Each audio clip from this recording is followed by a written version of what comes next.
সুপ্রিয় দর্শক শ্রোতা, WHR টিভি থেকে আপনাদেরকে স্বাগত জানাচ্ছি। আমরা আপনাদেরকে 52 ভাষা আন্দোলনের গুরুত্বপূর্ণ অজানা ইতিহাস এবং তথ্য পরিবেশন করছি। তারই ধারাবাহিকতা ইতিপূর্বে কয়েকটি পর্ব আমরা পরিবেশন করেছি। এবার আপনাদের জানাচ্ছি যে বিষয়টি, সেটি হচ্ছে যে ঘটনাপঞ্জি আমরা আপনাদেরকে পড়ে শোনাচ্ছিলাম এবং ব্যাখ্যা করছিলাম, তারই ধারাবাহিকতায় 20 ফেব্রুয়ারি 1952 এক মাসের জন্য 144 ধারা জারি করে তখন পাকিস্তান সরকার জনসভা, শোভাযাত্রা ও বিক্ষোভ মিছিল নিষিদ্ধ করে পূর্ব বাংলায়। এর প্রতিবাদের সন্ধ্যায় সর্বদলীয় রাষ্ট্রভাষা সংগ্রাম কমিটির বৈঠকে 144 ধারা ভঙ্গ করা হবে কি হবে না তা নিয়ে পর্যালোচনা হয় নিজেদের মধ্যে। 21 ফেব্রুয়ারি 1952 সকাল 7টা থেকে হাতে বিষয়টি খুবই গুরুত্বপূর্ণ ঐতিহাসিক দিন। 21 ফেব্রুয়ারি 1952 কি ঘটেছিল সংক্ষেপে বলছি আপনাদেরকে। সকাল 7টা থেকে আগ্নেয়াস্ত্র হাতে বিশ্ববিদ্যালয় এলাকার বাইরে পুলিশ বাহিনীর অবস্থান গ্রহণ। নির্ধারিত কর্মসূচি অনুযায়ী সকাল 8টা থেকে বিশ্ববিদ্যালয় চত্বরে, বর্তমান মেডিকেল কলেজের ভেতরে স্কুল কলেজের ছাত্রছাত্রীদের জমায়েত শুরু। গাজীউল হকের নেতৃত্বে সকাল 11টার কাছাকাছি সময় আমতলায় ছাত্রসভা আরম্ভ করার সিদ্ধান্ত অনুযায়ী 10 জনের একটি দলে বিভক্ত হয়ে ছাত্ররা বিশ্ববিদ্যালয় চত্বর থেকে বেরোনো মাত্র পুলিশ হামলা চালায়। পুরো এলাকা রণক্ষেত্রে পরিণত হয়। দুপুর জুড়ে চলতে থাকে এই দমনযজ্ঞ। বিকাল 3টা 10 ছাত্রদের উপর পুলিশ দু দফায় 27 রাউন্ড গুলি চালায়। দু দফায়, প্রথম দফায় কিছু এবং পরের দফায় বাকি দিয়ে সর্বমোট 27 রাউন্ড গুলি চালায়, যাতে 21 জন হতাহত হন। শহীদ হন কমপক্ষে 4 জন। প্রথম শহীদ রফিক উদ্দিন, পরে শহীদ হন MA দ্বিতীয় বর্ষের ছাত্র আবুল বরকত। বাকিরা হলেন আব্দুল জব্বার, পরে আব্দুল সালাম নামে আরো একজন শহীদ হন। মেডিকেল কলেজ হোস্টেল থেকে ছাত্র হত্যার প্রতিবাদে আন্দোলন চালিয়ে যাওয়ার আহ্বান জানানো হয়। আইনসভায় প্রতিবাদী বক্তৃতা দিয়ে মাওলানা আব্দুর রশিদ তর্কবাগীশ কক্ষ ত্যাগ করেন। সন্ধ্যা নাগাদ স্বতঃস্ফূর্তভাবে দোকানপাট বন্ধ হয়ে যায়। শহরে শোকের ছায়া নেমে আসে। থমথমে অবস্থা ঢাকা বিশ্ববিদ্যালয়, মেডিকেল কলেজ এর আশেপাশে সহ পুরা নগরী জুড়ে একটি থমথমে অবস্থা বিরাজ করছিল। সন্ধ্যা নাগাদ সবকিছু বন্ধ হয়ে যায়। রাজশাহী কলেজের নিউ হোস্টেল প্রাঙ্গণে রাতের বেলা নির্মিত হয় দেশের প্রথম শহীদ মিনার। এটি একটা ইতিহাস, অনেকেই এখনকার প্রজন্ম জানে না। 22 ফেব্রুয়ারি 1952 হরতাল। আগের রাতের ছাত্র বৈঠকের সিদ্ধান্ত অনুযায়ী সকালে মেডিকেল কলেজ হোস্টেল প্রাঙ্গণে ভাষা শহীদদের গায়েবানা জানাজা অনুষ্ঠিত হয়। সর্বস্তরের প্রায় 33,000 লোক এই জানাজায় অংশগ্রহণ করেন। জানাজার জামাত থেকে গণবিক্ষোভ স্ফুরিত হতে থাকে। সারা শহর উত্তপ্ত হয়ে পড়ে। ট্রেন সহ সকল যানবাহন বন্ধ হয়ে যায়। পুলিশের পাশাপাশি রাস্তায় নামতে হয় ইপিআর ও সেনাবাহিনীর সদস্যদের। ঢাকার নানা স্থানে জনতার উপর পুলিশ, ইপিআর, সেনাবাহিনীর হামলা।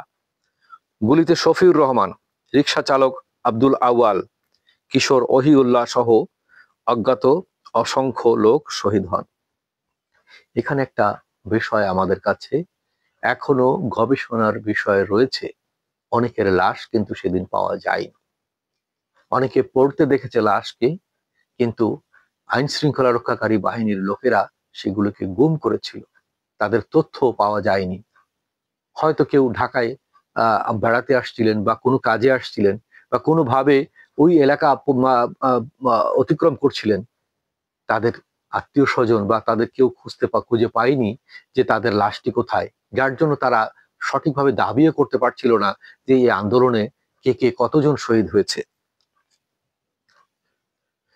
এই যে অজ্ঞাত সংখ্যক শহীদ, তাদের বিষয়ে আমাদের আরো গবেষণার দরকার ছিল, কিন্তু আসলে যে অবস্থা দৃষ্টে যা মনে হয় যে এটি খুব বেশি এটি নিয়ে এগোনো হয়নি। অনেক তথ্যের অভাবে, অনেক ধোঁয়াশা সৃষ্টি হওয়ার কারণে।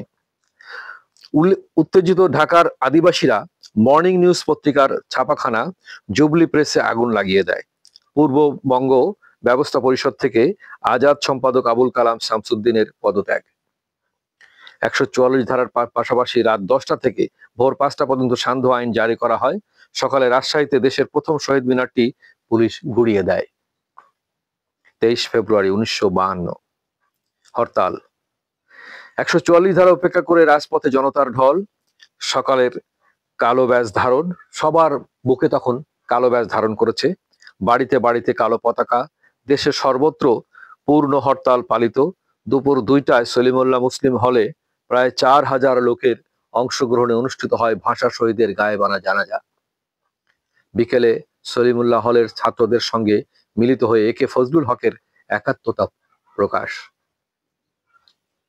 মেডিকেল কলেজ হোস্টেলের 12 নম্বর শেডের কাছে ছাত্ররা রাতের বেলা ঢাকার প্রথম শহীদ মিনার গড়ে তোলেন। এটি 23 ফেব্রুয়ারি।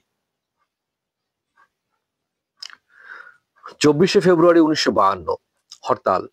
মেডিকেল কলেজের শহীদ মিনারটি আনুষ্ঠানিকভাবে উদ্বোধন করেন শহীদ শফিউর রহমানের পিতা। 25 ফেব্রুয়ারি 1952 হরতাল। 26 ফেব্রুয়ারি পুলিশ নিরাপত্তা আইনের জননিরাপত্তা আইনে শিক্ষক ছাত্রদের গ্রেপ্তার করতে থাকে। ভোরে গ্রেপ্তার করা হয় ঢাকা বিশ্ববিদ্যালয়ের অধ্যাপক পিসি চক্রবর্তী, মোজাফফর আহমেদ, মনির চৌধুরী এবং জগন্নাথ হলের অধ্যাপক অজিত গুহকে।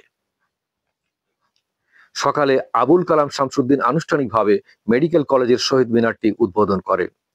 বিকেলে পুলিশ এসে শহীদ মিনারটি ভেঙে গুড়িয়ে দেয়। অনশন ধর্মঘটের কারণে বাধ্য হয়ে ফরিদপুর জেল থেকে শেখ মুজিবুর রহমানকে মুক্তি দিতে হয় সরকারকে।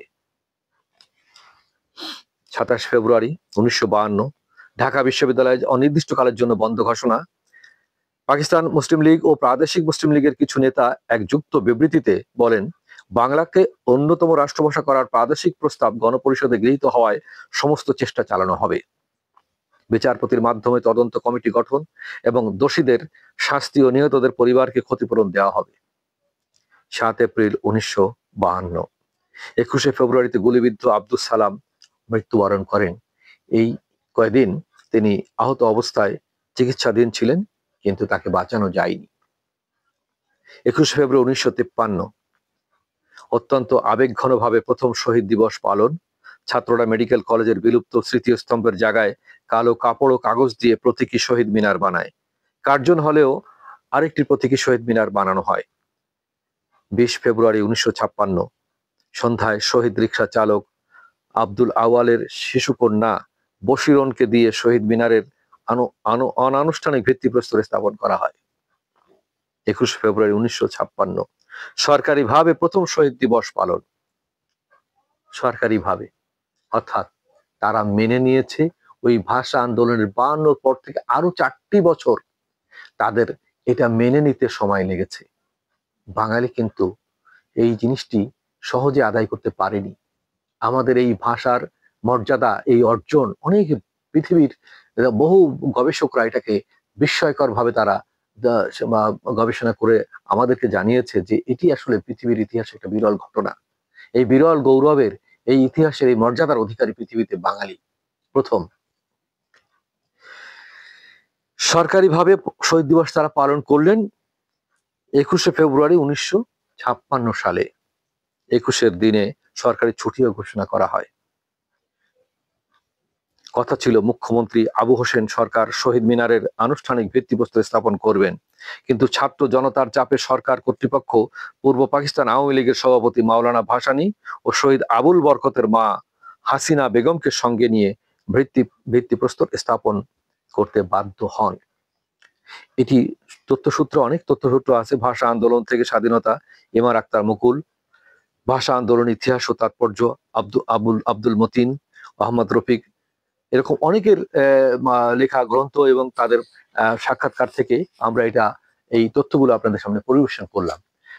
দর্শক মন্ডলী, আপনাদের কাছে আমাদের একটি সবিনয় আবেদন, সেটি হচ্ছে এই যে ভাষার জন্য এত আন্দোলন, এত রক্তদান, এত আত্মদান, এত সংগ্রাম, এত জেল জুলুম নির্যাতন সহ্য করলেন আমাদের জাতীয় নেতারা, আমাদের সূর্য সন্তানেরা, আমাদের শ্রেষ্ঠ সন্তানেরা, আমরা কি সেই ভাষার যথাযথ মর্যাদা দিতে পেরেছি?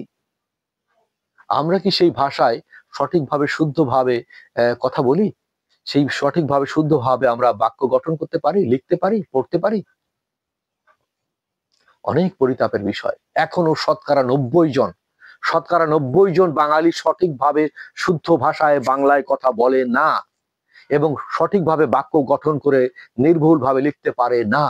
এটি অত্যন্ত লজ্জার বিষয়। এই বিষয়ে পরবর্তী পর্যায়ে আপনাদের সামনে আরো তথ্য তুলে ধরবো। সবাইকে ধন্যবাদ।